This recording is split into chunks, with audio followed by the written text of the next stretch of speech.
अस्सलाम वालेकुम। फाइनली अल्हम्दुलिल्लाह हम अपना जर्नी स्टार्ट कर रहे हैं मशीन लर्निंग का एंड टू एंड। पीछे रमज़ान में कुछ मसरूफ़ियात थी, कुछ और मामला ज़िंदगी के चल रहे थे, उसकी वजह से लेक्चर्स में काफ़ी डिले रहा। लेकिन अब जो है चीज़ें बड़ी क्लियरली और स्टेप बाय स्टेप इंशाल्लाह हम मूव करते जाएंगे। जैसे हमने लास्ट 2 और 3 मंथ काम किया था, बड़ा डेडिकेशन के साथ हमने काम किया था।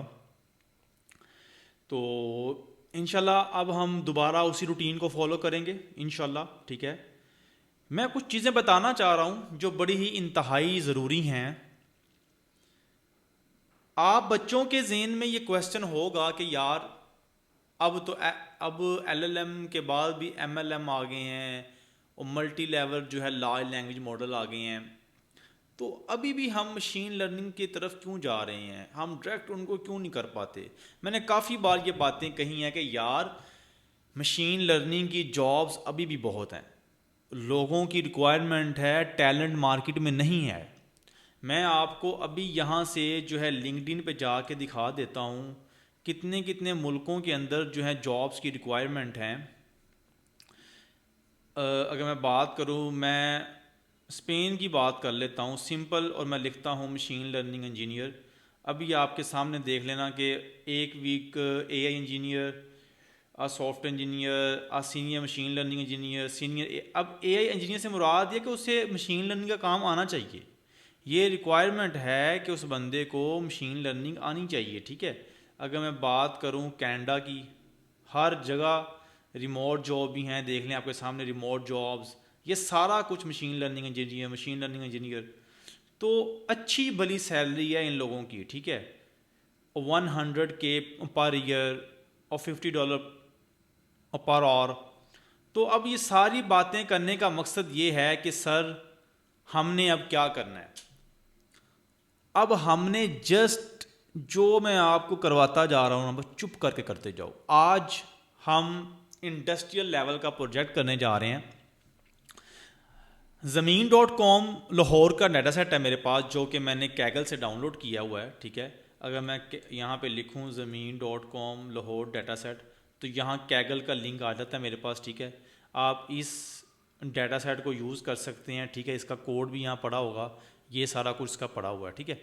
तो ये इसका कोड है, और इस प्रोजेक्ट को मैंने एंड टू एंड, जो एक इंडस्ट्री लेवल के अंदर प्रोजेक्ट होता है ना, मैंने वो किया है और वो आपके सामने करके दिखाऊंगा। ईच एंड एवरीथिंग अपने हाथ से करूंगा, ताकि आपको एक एक स्टेप हर चीज़ समझ आए कि भाई चीज़ें कैसे चल रही हैं।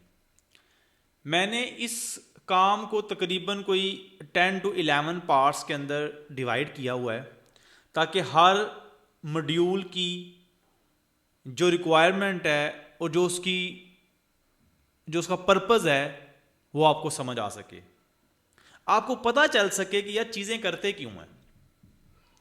हवा में नहीं सारे काम हो जाते। अब आपके सामने लीनियर रिग्रेशन मॉडल जो यहाँ पे है वो 10 नंबर के ऊपर है। सेकंड लास्ट स्टेप पे जाके मॉडल ट्रेन हुआ है। उससे पहले कौन से काम होते रहे हैं?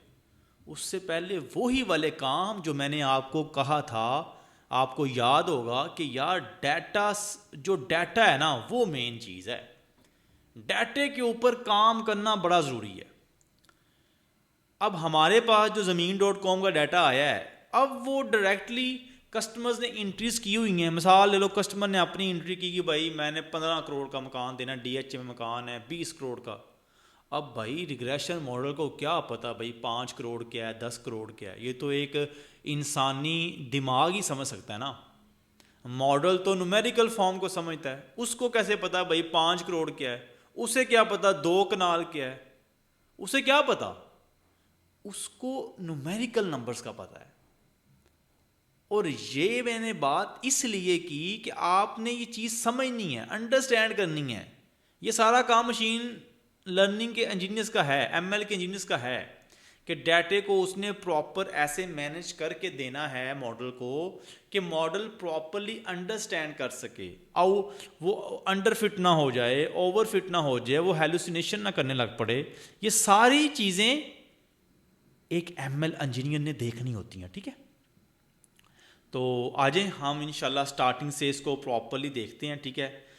इसमें हमारे जो ये 11 टास्क हैं जो मैंने ये डिवाइड किए हुए हैं, सबसे पहले हम एक बार डाटा सेट को ओवरलुक कर लेंगे, जो फर्स्ट लुक होगी, फिर हम EDA परफॉर्म करेंगे उसी डाटा सेट के ऊपर प्रॉपरली डिफरेंट एंगल से अपने डाटा सेट को, अपने डाटा को देखेंगे। पहले जब भी मैं कोई चीज़ क्लीन करूँगा, मिसाल लो ये मेरा टेबल है, इसको मैं क्लीन करना चाहता हूँ, मुझे पता ही नहीं कि ये चीज़ें कहाँ पड़ी हैं, वो चीज़ें कहाँ पड़ी हैं, मैंने किस चीज़ को उठाना है, किसको नहीं उठाना, किसको मैंने जो है नॉर्मलाइज करना है, या मैंने किस चीज़ को देखना है, यार ये चीज़ यहाँ पे ज़रूरत है या नहीं है, इसको मैं कैसे बेहतर कर सकूँ। तो ये सारा काम EDA का काम होता है। EDA क्या करती है कि आपके डाटा सेट को डिफरेंट एंगल से आपको देखने के लिए वो स्टेप्स प्रोवाइड करती है कि आप अपने डाटा सेट को देख सकें एक्चुअली आपके डाटा सेट के अंदर क्या पड़ा हुआ है, एक्चुअली क्या पड़ा हुआ है, ठीक है। तो उसके बाद जब हम EDA कर लेंगे, फिर हम डाटा क्लीनिंग करेंगे और फीचर पार्सिंग करेंगे। हम डाटा क्लीनिंग क्यों करेंगे? क्योंकि हमें समझ लग गई है कि हमारे डाटा सेट में यहाँ पर रॉ डाटा पड़ा हुआ है, रॉ डाटे से कन्वर्ट करके हम उसको टारगेट फॉर्मेट के अंदर लेके आएंगे। वही वाली मिसाल फिर ले लेते हैं, क्या बोला कि अगर 5 करोड़ का मकान है तो मुझे उसको कन्वर्ट करना है न्यूमेरिकल फॉर्म में, डेसिमल की फॉर्म में, ताकि मेरा मॉडल उस चीज़ को अंडरस्टैंड कर सके, ठीक है। उसके बाद रिमूविंग डुप्लीकेट्स, अगर कोई डुप्लीकेट्स वैल्यू हैं या सेम वैल्यू कोई डुप्लीकेट हो रही है उसको रिमूव कर दिया जाए। आउटलायर डिडक्शन, मिसाल ले लो 95% या 99% 5 मरले के मकान थे 3 करोड़ के, एक आता है भाई वो कहता है मैंने 10 करोड़ का देना, आउटलायर। भाई क्यों 10 करोड़ का देना आपने? एक फ्लो के मुताबिक डाटा सेट बिल्कुल आउट हो जाए तो वो हमारा होता है आउटलायर, ठीक है। फिर हमने क्लास को इम्बैलेंस एनालिसिस करना है कि उनके जो डाटा सेट की क्लासेस हैं वो इम्बैलेंस हैं कि नहीं हैं, ठीक है। फिर हमने कोरिलेशन निकालना है अपना, जो हमारी आउटपुट है उसके साथ कौन कौन से फीचर्स का कोरिलेशन है। फिर हम फीचर इंजीनियरिंग करेंगे, ठीक है। और उसके बाद हम जो लीनियर रिग्रेशन का मॉडल है वो अप्लाई करेंगे, और एट द एंड हम अपने मॉडल की एवेल्यूएशन करेंगे, उसकी एक्यूरेसी चेक करेंगे, उसका जो है बाकी जो है F1 स्कोर वगैरह, ये सारी चीज़ें हम उसकी चेक कर रहे होंगे, ठीक है। चलें अब हम स्टार्ट करते हैं इंशाल्लाह। तो यहाँ पे बेसिक मैंने जो है एक काम कर लिया, एक मैंने डाटा सेट को आप ये कह लें कि मैंने ये सिंपल मैंने अपना जो है इधर से ही मैंने ये चीज़ें कॉपी की हैं, इंपोर्ट कैगल वगैरह सारा कुछ, ठीक है।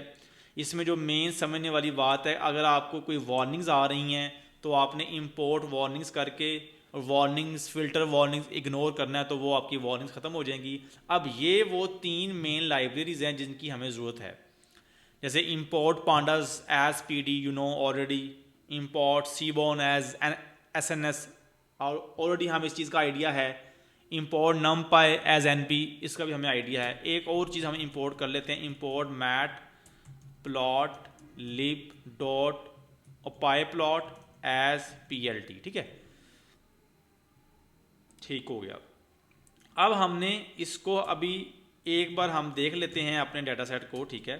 df.head करके मैंने अपने डाटा सेट को चलाया, तो जब भी ये df.head की कमांड हम चलाते हैं ना, तो ये जो फर्स्ट 5 रैकर्ड्स होते हैं ना वो हमें दे देता है, ताकि आप देख लो कि कौन कौन सा रैकर्ड या कौन कौन सा डाटा पड़ा हुआ है। अभी हम देख लेते हैं कि हमारे पास क्या क्या पड़ा है। टाइटल आ गया हमारे पास, कोई भी टाइटल जो जैसे एक्चुअली 25 मल्ला, डबल जूनियर्स, और जो है लग्जरी फलां फलां फलां।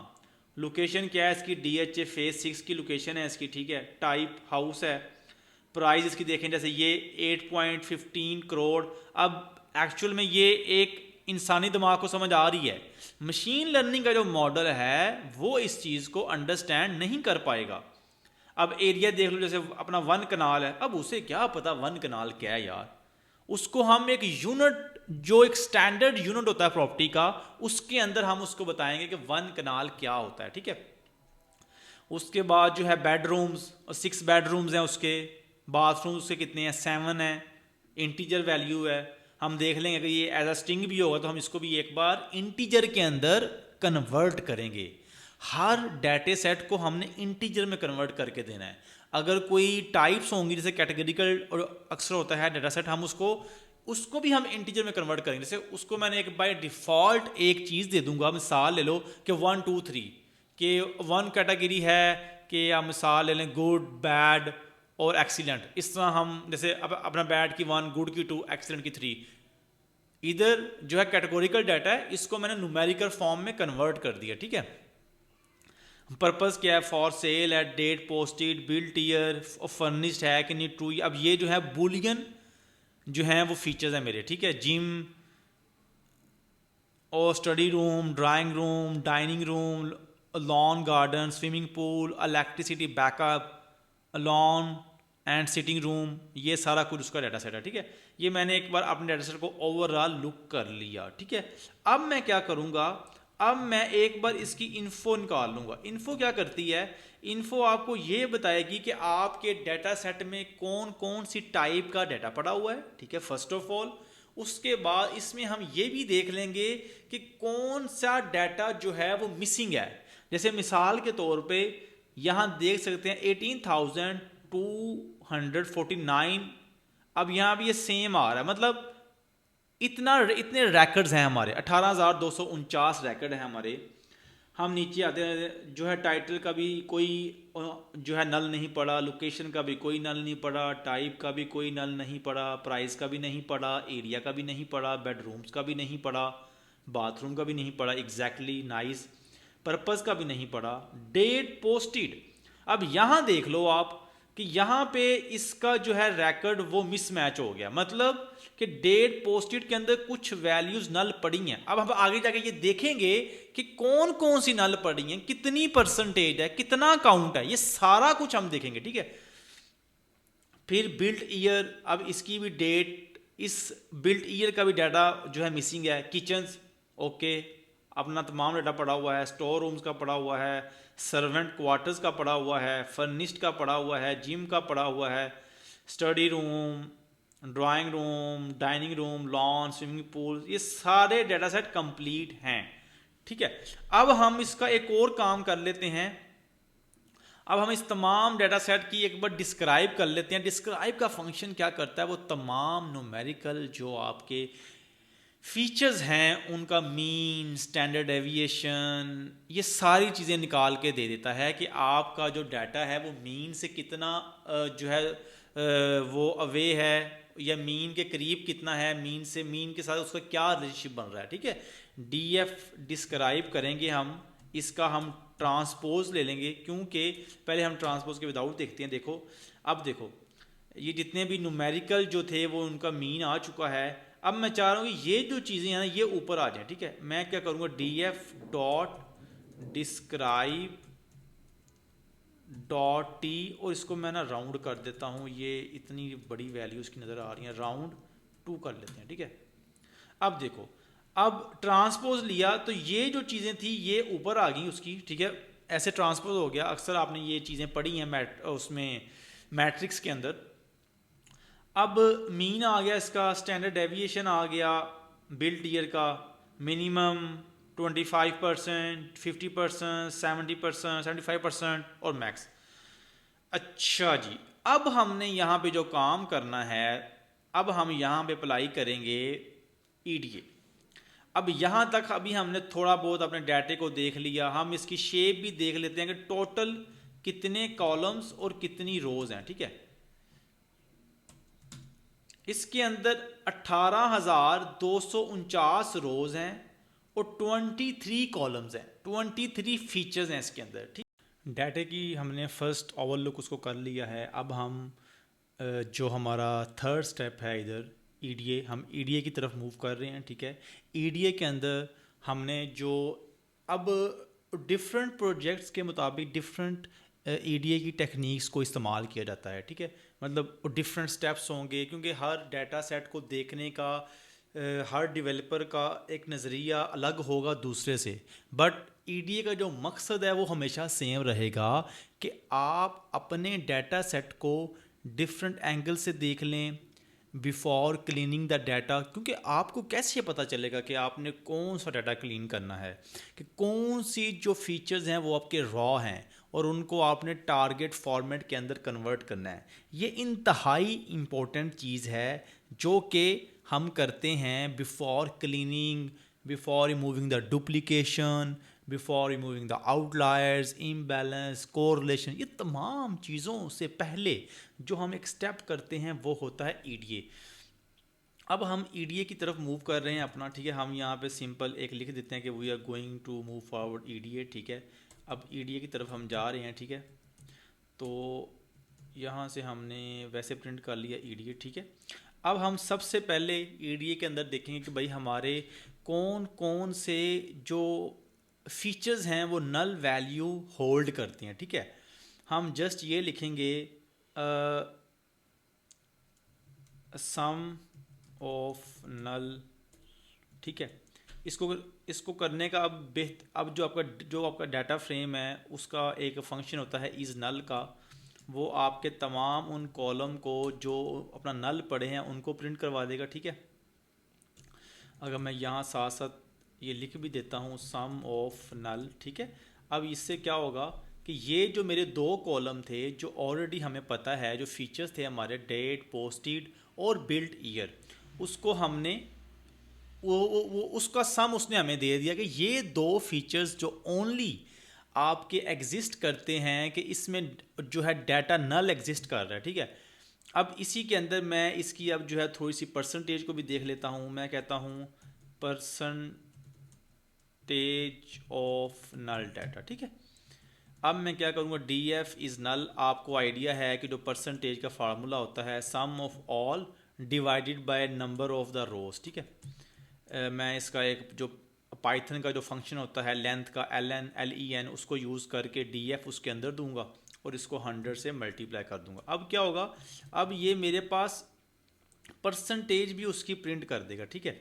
अब मैं दोबारा इसको देख लेता हूँ। अब देखो डेट पोस्टेड जो है वो 37% है मेरे पास एक्चुअली, ठीक है, जो कि नल पड़ी हुई है। और बिल्ट ईयर जो है 26% है। अब इसका मैं सिर्फ अब इन दोनों चीज़ों का मैं क्या करूँगा, मैं एक डाटा फ्रेम बनाकर एक प्रॉपरली इसको देखने की कोशिश करूँगा कि ये कैसा दिख रहा है मेरा डाटा सेट, ठीक है। अब सिंपल मैं कहता हूँ कि नल डाटा फ्रेम, ठीक है, जस्ट चीज़ों को विजुलाइज करने के लिए। अब पांडास का एक फंक्शन होता है डाटा फ्रेम, ठीक है। इसको हम लिख लेंगे, ठीक है। इसके अंदर हम हैश लगा देंगे अपनी, और सिंपल इसका काम देखें, जैसे अपना सम ऑफ नल डाटा, ठीक है, एंड परसेंटेज ऑफ नल, दो वैल्यू मैंने इसके अंदर लगा दी, ठीक है। ये आ गई मेरे पास। अब मैं चाहता हूँ कि मैं इस डाटे को सॉर्ट भी कर दूँ। सॉर्ट वैल्यूज़ का एक होता है फंक्शन, ठीक है। मैं वो किस हिसाब से सॉर्ट करना चाह रहा हूँ, मैं परसेंटेज के हिसाब से सॉर्ट करना चाह रहा हूँ इसको, ठीक है। आप सिंपल सॉर्ट वैल्यूज़ लिखे, उसके अंदर आपने क्या लिखना है, आपने इसका जो वो वेरिएबल है जो कि ये पड़ा हुआ है आपने इसको यहाँ पेस्ट कर देना है। सॉर्ट वैल्यूज़ कि कौन से एट्रीब्यूट की बेस पे आप सॉर्ट करना चाह रहे हो, मैंने उसे बता दिया मैं इसकी बेस पे करना चाह रहा हूँ। और इसका असेंडिंग मैं कर देता हूँ फॉल्स, ठीक है। हाँ बिल्कुल, असेंडिंग इसका फॉल्स हो गया ताकि वो ऊपर आ जाए, ठीक है।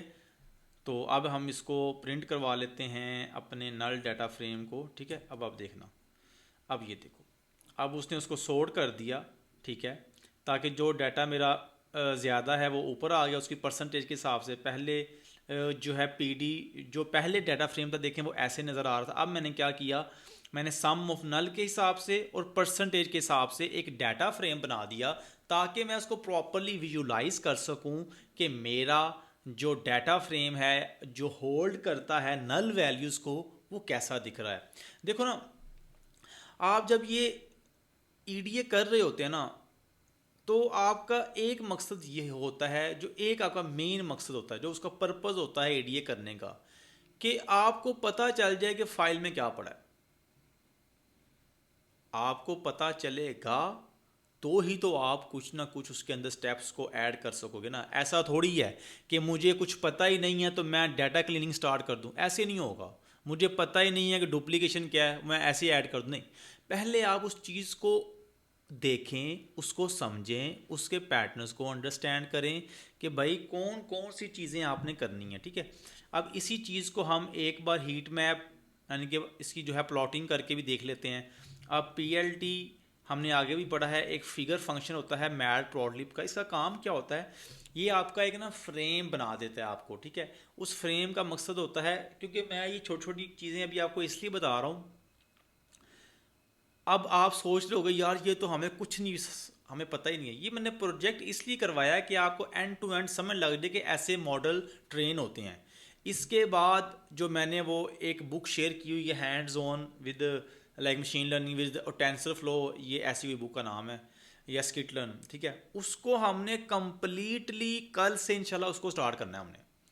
हमने उसके हर चैप्टर का एक गोल सेट कर लेना है कि भाई इस चैप्टर को हमने हफ्ते के अंदर करना है, तो इंशाल्लाह हमने उसे क्लियर किया करना है हफ्ते के अंदर, ठीक है।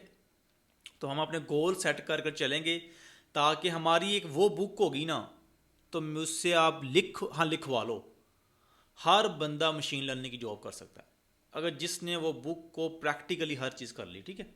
अब वो फिगर का एक जो है वो पैरामीटर होता है फिग साइज़, ठीक है।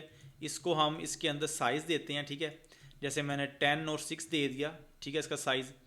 अब जो एस एन एस होता है ना, जो सी बोन होता है, उसका एक फंक्शन होता है हीट मैप का। अब हीट मैप एक्चुअली विजुअलाइजेशन के लिए होता है, तो इधर हम हीट मैप यूज़ करेंगे, ठीक है, अपने जो नल फ्रेम है उसको विजुलाइज करने के लिए, ठीक है। उसमें मैं कह दूंगा कि मेरा जो है डी एफ इज़ नल, ठीक है। इस डाटा को मैं पकड़ लूँगा, ठीक है। इसके अंदर कुछ अब पैरामीटर होते हैं, सी बार, जैसे कलर बार आपकी क्या होगी, मैं कलर बार यहाँ पे फॉल्स कर देता हूँ, ठीक है। और सी मैप मैं कर देता हूँ विरिदस, ठीक है। अब देखना, अब मिसिंग वैल्यूज़ अपना हीट मैप आ गया यहाँ पे। अब मैं इसे प्रिंट करूँगा तो ये मेरे पास हीट मैप आ जाएगा किसका, मिसिंग वैल्यू को। आप देख लें ये डाटा है वो, ये वो बता रहा है कि इधर इधर आपकी वैल्यूज़ जो हैं वो मिसिंग हैं। प्रॉपरली आप एनालाइज कर रहे हैं अपने डाटा को। बाकी जितना ये डाटा पड़ा हुआ है, ये तमाम डाटा पड़ा हुआ है जो पर्पल कलर में है। जो येलो है वो शेड जो दे रहा है, उसका मतलब है कि ये डाटा आपका मिसिंग है। तो ये ईडीए के अंदर मिसिंग वैल्यू को एनालाइज करने का तरीकाकार होता है। अब हमारा जो नेक्स्ट स्टेप है ईडीए के अंदर, वो हमारा होगा यूनिकनेस। हमने दो ईडीए की जो हैं टाइप्स को हमने, या टाइप्स कह लें या टेक्निक्स कह लें, वो हमने परफॉर्म कर ली हैं। एक हमने देख लिया कि अगर डाटा सेट के अंदर कोई नल वैल्यूज़ हैं उनको एनालाइज कर लिया जाए, उनको देख लिया जाए। एक हमने देख लिया कि अगर कोई वही वाली जो है मिसिंग वैल्यूज हैं उनको देख लिया जाए, प्रॉपरली उनको हैंडल किया जाए, ठीक है। इसके बाद जो नेक्स्ट टेक्निक आती है हमारे पास, वो है यूनिकनेस। कि अब आपने ये देखना है कि आपके डाटा सेट के जो कॉलम्स हैं, जो डाटा सेट के जो फीचर्स हैं, उनमें कौन कौन सी जो चीज़ें हैं वो आप कह लें कि वो यूनिक कॉलम रखते हैं, यूनिकनेस। अब हमारा जो नेक्स्ट टेक्निक है वो हमने यूनिकनेस देखनी है किसके अंदर, अपने कॉलम्स के अंदर। जो डाटा सेट के कॉलम्स हैं यो, या जो डाटा सेट के फीचर्स हैं, उनके अंदर हमने यूनिकनेस देखनी है अपने डाटा सेट की, ठीक है। सबसे पहले हमने क्या करना है, सबसे पहले हम ऐसा कर लेते हैं कि हम एक यूनिकनेस का भी हम एक डाटा फ्रेम बना लेते हैं। इस डाटा फ्रेम का हमें क्या फ़ायदा होगा, हम ये देख लेंगे कि भाई कौन से कॉलम में कितने यूनिकनेस वैल्यू हैं, कितनी यूनिक वैल्यू हैं, हम उसको एनालाइज कर लेंगे। तो हम यहाँ पे लिखते हैं यूनिक, हम डाटा फ्रेम लिखते हैं यहाँ पे, ठीक है। फर्स्ट ऑफ ऑल हम कह देते हैं कि पी डी, जो कि पांडास का एक हमने ऑब्जेक्ट बनाया हुआ है, वो हम लिख लेंगे डाटा फ्रेम, ठीक है। जब भी आपने कोई अगर नया डाटा, एक्चुअल में डाटा फ्रेम है क्या चीज़, कि आपके पास कुछ कॉलम्स होंगे, उनके अगेंस्ट आपके पास डाटा होगा। जैसे हम जो है अपना हैश और की बात कर रहे होते हैं, ठीक है, डिक्शनरी की बात कर रहे होते हैं, उस टाइप के और डाटा सेट को हम डाटा फ्रेम बना रहे होते हैं, ठीक है। अब देखें इसमें हमने क्या किया, हम सबसे पहले यहाँ पे एक हमने ले लिया यूनिक काउंट। हम भी इसको यूनिक काउंट ही सजेस्ट कर देते हैं जैसे वो हमें सजेस्ट कर रहा है। अब किसी भी डाटा फ्रेम के अंदर अगर आप n यूनिक लिखेंगे ना, तो वो उस कह लें कि आप ऐसा कह लें कि वो उसका जो होता है जो कि मैं तो आपको कैसे बताऊं, टू रू रू रू रू रू रू रू रू रू रू हाँ, उसका काउंट जो होता है, यूनिकनेस का काउंट पर कॉलम, ठीक है। मिसाल ले लो कि मैं कहता हूँ कि प्राइस के कितने यूनिक काउंट्स हैं,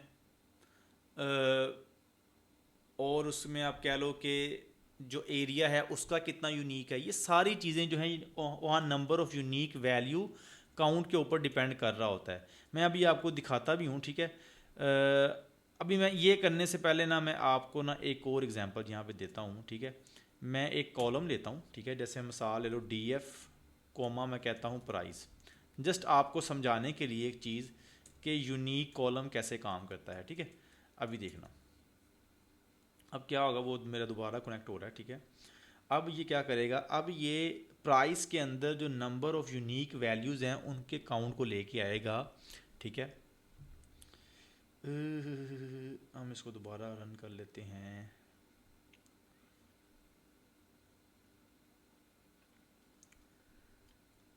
हो रहा है रन, ठीक है, क्योंकि वो आई थिंक कि वो अब ये देखें वो कह रहा है कि 94 यूनिक वैल्यूज़ हैं प्राइस के अगेंस्ट, मतलब ऐसी 18,000 के अंदर 94 वैल्यूज़ जो हैं वो यूनिक हैं, बाकी आपस में वो जो है मैच कर रही हैं, ठीक है। अब इधर भी हम यही काम कर रहे हैं, ठीक है।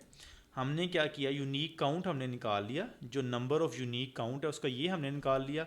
अब हम यहाँ पे उस डाटा सेट का थोड़ा सा सैंपल भी ले लेते हैं कि वो सैंपल जो डाटा सेट है मेरा, कि वो कैसा दिखेगा, या वो लाइक अगर प्राइस की बात करूँ उसमें कौन से यूनिक सैंपल्स पड़े हुए हैं। हम कोई कम से कम कोई 5-6 देख लेते हैं, ठीक है।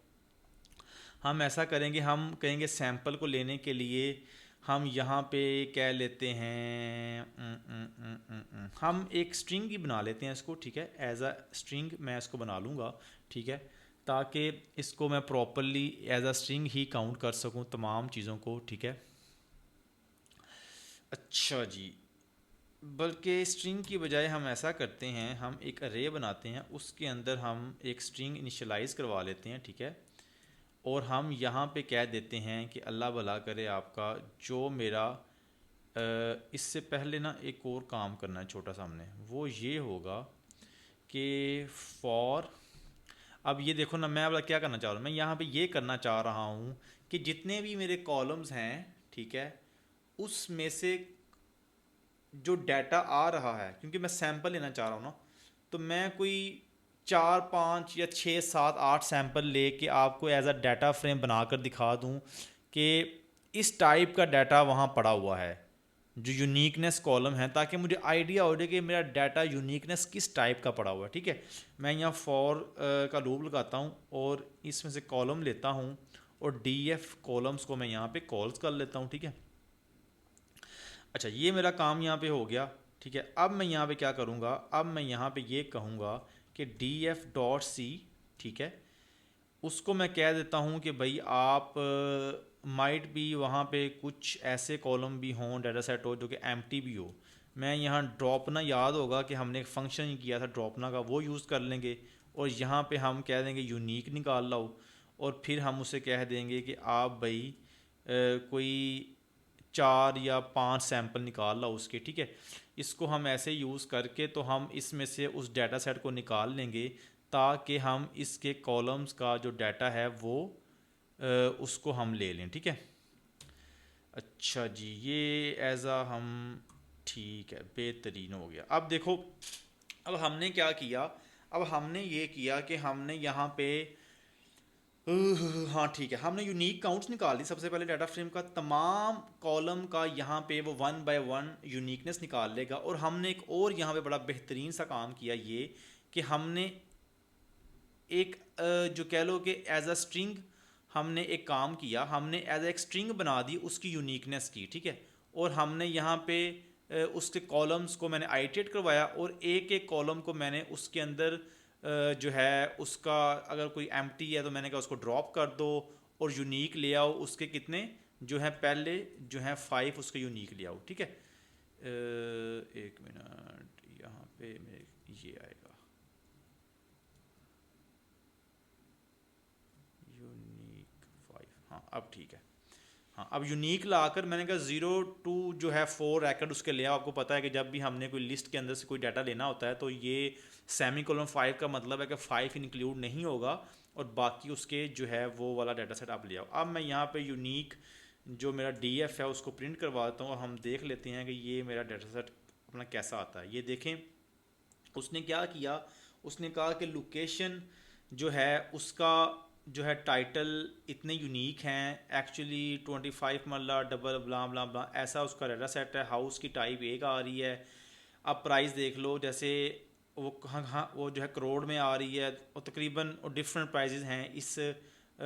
इस तरह की प्राइजेज़ हैं, करोड़ भी होगा, कोई लाख भी होगा वहाँ पे।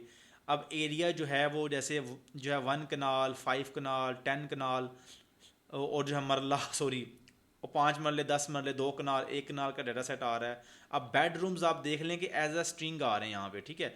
अब हमने ये बात की थी एक बड़ी प्यारी, कि हमें जो है ये सारा डाटा हमें एज अ इंटीजर चाहिए, क्योंकि रिग्रेशन के मॉडल जो होते हैं वो इंटीजर को समझते हैं, ना कि वो स्ट्रिंग को समझते हैं। पर्पस फॉर सेल जैसे ये आ गया, ठीक है।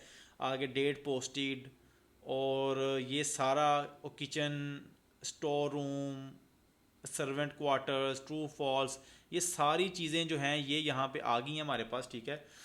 तो ये सारा डाटा वो डाटा है जो कि हाँ हमारे पास है यहाँ पड़ा हुआ, ठीक है। इसके अंदर वो तमाम सैम्पल्स हैं जो कि हम यहाँ पे देख सकते हैं, जैसे ये जिम, स्टडी रूम, ये सारी चीज़ें ना। अब ये जो है बुलियन रैकर्ड्स हैं, ये जो जितने भी ट्रू फॉल्स का डाटा सेट आ रहा है ये सारा क्या है, ये बुलियन रैकर्ड्स हैं। अब हम ये भी देखेंगे कि जो बुलियन डिस्ट्रीब्यूशन है, ठीक है, ये डाटा सेट जो है ये हमारा कैसे डिस्ट्रीब्यूट हुआ है, ठीक है। इसको जो फैसिलिटी हैं मेरे ख्याल में इसको जो है वो कहते हैं, एक वर्ड यूज़ होता है अमेनिटी, आई थिंक सो, कि मैं देख लेता हूँ। अमेनिटी मीन्स, अमेनिटी होता है आई थिंक, अमेनिटी नहीं नहीं, अमेनिटी,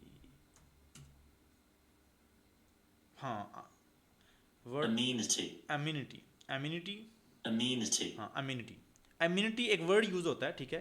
तो ये जितने भी ट्रू फॉल्स वाले हैं ये सारे अम्यूनिटी में आती हैं, ठीक है। कि इसके furnish, gym, study room, drawing room, dining room, lawn, ये सारी चीज़ें अम्यूनिटी के अंदर आती हैं कि ट्रू और फॉल्स की कंडीशन में आ रही हैं। अब हम क्या करेंगे, हम इसको भी अब देख लेंगे कि इसका जो डाटा की डिस्ट्रीब्यूशन है वो कैसी है, इसकी क्लासेस जो हैं वो इम्बैलेंस तो नहीं, ठीक है। तो अब हम इसके नेक्स्ट वहाँ पे चलते हैं। सबसे पहले हम अपने जो बुलियन हमारे हैं कॉलम्स उनको निकाल लेते हैं हम, ठीक है। इसको मैं बुलियन कॉलम्स, ठीक है। इसको अब हम क्या करेंगे, हम वन बाय वन यहाँ से ही मैं कॉपी अपना कर लूँगा अपने डाटे को, ठीक है। और मैं यहाँ पे इसको पेस्ट कर लूँगा, ताकि मेरे पास जो हैं बुलियन कॉलम्स आ जाएं। जैसे कि फर्निश्ड भी बुलियन है, स्टडी रूम भी उसका बुलियन है, उसके बाद आप कह लो ड्राइंग रूम, ये भी बुलियन है, ठीक है। वन बाय वन मैं यहाँ कॉपी कर रहा हूँ जितने भी ये हैं जो कि बुलियन और ट्रू फॉल्स के कॉलम हैं, ठीक है। इसके ऊपर हम अप्लाई करेंगे जो है ग्राफ को, बल्कि हम इस पर जो है बार की प्लॉटिंग कर लेंगे, बार ग्राफ अप्लाई कर लेंगे, ठीक है। क्योंकि सिर्फ टू टाइप्स के ही चीज़ें हैं यहाँ पे, तो हम इसको वन बाय वन उसको अप्लाई करके और इसको हम देख लेंगे, ठीक है। ताकि हमारा एनालिसिस या डाटे की जो अंडरस्टैंडिंग है वो हमारी बेहतर से बेहतर हो जाए और हमें समझ आए कि काम कैसे हो रहा है। ठीक है, अब देखो, अब हमने क्या कर लिया, अब हमने बुलियंस कॉलम बना लिए। ठीक है, अब सबसे ये, अब मेरे पास कितने कॉलम हैं, एक दो तीन चार पाँच छः सात आठ और नौ कॉलम है। अब मैं क्या करता हूँ, अब मैं एक अपनी फिगर जनरेट कर लेता हूँ, जो फ्रेम हम अक्सर जनरेट कर रहे होते हैं फिगर का। मैं एक अपना फिगर जनरेट करके अपने पास रख लेता हूँ, ताकि मैं उसके ऊपर ही अपनी जो है वो हाँ प्लॉटिंग कर सकूँ। मैं फिग साइज़ इसका एक वेरिएबल होता है। ठीक है, इधर मैं दे देता हूँ 15 बाय, आप कह लें कि 9 का मैं एक फिगर दे देता हूँ। ठीक है, अब मैं क्या करूँगा, अब मैं 1 बाय 1 एक एक कॉलम को पकड़ूंगा और उसको इस बड़ी सी फिगर में एक सब प्लॉटिंग कर दूंगा। अब क्या होता है, अब जो मैट प्लॉट लिब है ना, इसका एक और फंक्शन है जो कि सब प्लॉटिंग करता है एक बड़े फिगर के अंदर। ठीक है, अब मैं यहाँ पे पहले एक अपना लूप लगा लेता हूँ। लूप के अंदर मैं कह देता हूँ i is the index and column and in इनोमिडेट। उसने मुझे यही सजेस्ट कर दिया इनोमिडेट, मैं भी यही यूज़ कर लूँगा। इनोमिडेट क्या करता है, इनोमिडेट आपकी लिस्ट को और आपका जो स्टार्टिंग इंडेक्स आप देते हो ना उसको आइट्रेशन करवाता है। मिसाल के तौर पे अगर मैं यहाँ बुलियन कॉलम्स दूंगा ना, तो ये क्या करेगा, अब ये एक लिस्ट है और इसने इसकी वन वैल्यू, जो ये वन है ना, ये इसका क्या है, ये इसका स्टार्टिंग ऑफ द इंडेक्स है इसकी वैल्यू का। ठीक है, अब आई के पास 1 है और इसने सब प्लॉटिंग करनी है। 3 बाय 3 का मतलब क्या है, अब 3 बाय 3 का मतलब ये है कि मेरी 3 रोज हैं और 3 ही कॉलम है, क्योंकि मेरे पास 9 थे, वो क्या कहते हैं, जो कि मेरे यहाँ पे कॉलम जो कि मेरे यहाँ पे उसके कॉलम्स हैं, जो फीचर्स हैं जो कि ट्रू और फॉल्स थे, वो 9 थे। अब एक्चुअल में हम जस्ट यहाँ पे अपना प्लॉटिंग करें, क्योंकि ये मैंने अभी आपको वो अपना नहीं पढ़ाई, इसलिए मैं इसको थोड़ा सा और डिटेल में बताने की कोशिश कर रहा हूँ। ठीक है, अच्छा जी, ये हमने सब प्लॉट कर लिया यहाँ पे इसका। ठीक है, अब ये मेरा एक वो कह लें कि वो बन गया, उसे क्या कहते हैं, उसका एक एक पार्ट बन गया। ठीक है, अब मैं क्या करता हूँ, अब मैं यहाँ पे काउंटिंग निकाल लेता हूँ हर एक कॉलम की, कि मुझे पता चल जाए, जैसे मेरा कॉलम है इसकी मैं जो है वैल्यू को काउंट कर लेता हूँ। ठीक है, वैल्यू काउंट्स। अच्छा, अब जब इसकी मैंने वैल्यू को काउंट कर लिया, ठीक है, अब वैल्यू काउंट्स क्या करता है कि वो हर कॉलम की वैल्यू को काउंट कर लेगा उसकी टाइप के मुताबिक। मिसाल ले लो, मैं कहता हूँ कि ट्रू की जो है 20 टाइप हैं। ऐसा करता हूँ मैं, इससे पहले ना आपको एक छोटी सी एग्जांपल यहाँ पे करवा देता हूँ, ताकि आपको अभी पहले से ही ये चीज़ क्लियर हो जाए कि टाइप करेगी क्या। ठीक है, यहाँ मैंने फर्निश कॉलम लगाया और मैंने किया वैल्यू काउंट्स, सिर्फ जस्ट आपको समझाने के लिए। देखें, ट्रू की वैल्यू आ गई जो है 9216, इसी तरह फॉल्स की ये वैल्यू आ गई, ये काम करेगा। अब क्या हुआ कि इस काउंट के पास क्या आ गया, ये वैल्यू आ गई पर कॉलम, जो कि यहाँ पे आइट्रेशन हो रही है। ठीक है, जस्ट फॉर द अंडरस्टैंडिंग आपके लिए। ठीक है, जब ये काउंट मेरे पास आ गया, अब मैं क्या करूँगा, अब मैं पीएलटी का एक होता है बार, बार प्लॉटिंग मैं करना चाह रहा हूँ। इसमें मैं क्या करूँगा, मैं ये कर दूंगा कि मैं ऐसे बता दूंगा भाई कि आपने ना दो बार बनानी है आपने। ठीक है, दो बार आपके जो एक्स एक्सिस के ऊपर जो आपके आएंगे वो आपके आएंगे ट्रू, ठीक है, और फॉल्स। अच्छा जी, उसने कहा बिल्कुल ठीक हो गया। अब मैं ऐसे कहूँगा कि भाई आपने ये तो कर लिया, एक पैरामीटर मैंने उसको ये वाला दे दिया। ठीक है, अरे के अंदर ट्रू और फॉल्स, अगले के अंदर मैंने उसे क्या देना है, अगले के अंदर मैंने उसको वो काउंट्स देने हैं कि जो कि मैंने ऊपर उसको काउंट्स किया है। काउंट्स डॉट गेट, मिसाल ले लो, ये जो काउंट है ये मैंने किया, इसको मैं काउंट डॉट गेट करूँगा। ठीक है, और मैं ऐसे कह दूंगा कि भाई जो ट्रू है ना मेरी वैल्यू, उसको ले आओ आप। अगर ट्रू की वैल्यू मिसाल ले लो नल है या कुछ कोई वैल्यू नहीं है, तो इसकी बाय डिफ़ॉल्ट गेट का जो फंक्शन होता है वो एक बाय डिफ़ॉल्ट वैल्यू लेता है जिसको हम कहते हैं ज़ीरो। मैंने उसको बाय डिफ़ॉल्ट अपना हाँ ज़ीरो वैल्यू दे दी। आगे भी मैं काउंट डॉट गेट करके मैं कहूँगा अब जो मेरी एक की है जो फॉल्स है उसकी वैल्यू भी यहाँ से ले आओ, और बाय डिफ़ॉल्ट वैल्यू उसकी मैंने क्या दे दी, मैंने उसको दे दी 1 वैल्यू, ठीक है। अच्छा जी, बाय डिफ़ॉल्ट 1 वैल्यू उसकी आ गई। अच्छा, ठीक हो गया, ये सारा काम यहाँ पे मेरा हो गया, हो गया, हो गया, हो गया, ठीक हो गया। अब मैंने यहाँ पे करना था, okay okay okay okay okay okay okay, ठीक हो गया, ठीक हो गया, ठीक हो गया, ठीक हो गया, ये चलना ठीक हो गई, क्यों एरर दे रहा है, देख लेते हैं क्या एरर दे रहा है। अच्छा जी, अब उसने क्या कहा, उसने पता नहीं क्या कर दिया, हम अपने हिसाब से करेंगे। हम अब P L T dot title, title उसको मैंने देना है, जो मेरा कॉलम है वही मैं उसको अपना जो है टाइटल दे दूंगा, जो मेरा कॉलम आ रहा है, ठीक है, वही मेरा अभी टाइटल है, जो एक पर प्लॉट का टाइटल आएगा, ठीक है। और वाई लेबल मैं यहाँ पे नहीं दूंगा, क्योंकि वाई लेबल मेरा वो सेम ही रहेगा, तो मैं उसको काउंट का दे दूंगा वाई लेबल, ताकि वो बार बार रिपीट करे ही ना, ठीक है।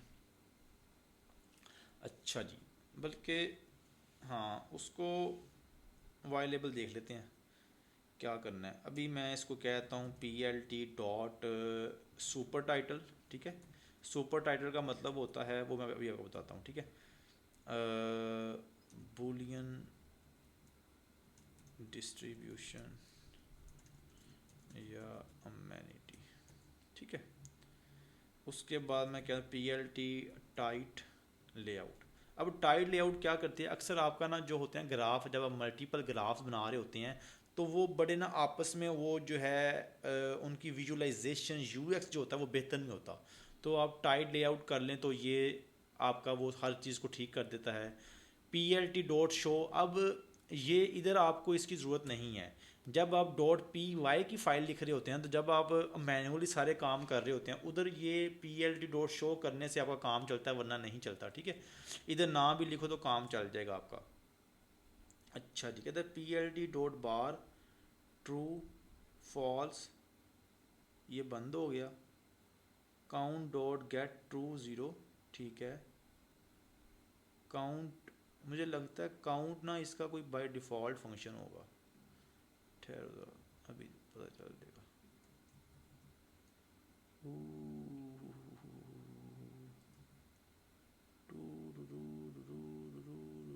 देख लेते हैं क्या कहता है, अभी चेक कर लेते हैं इनसे क्या एरर आ रहा है।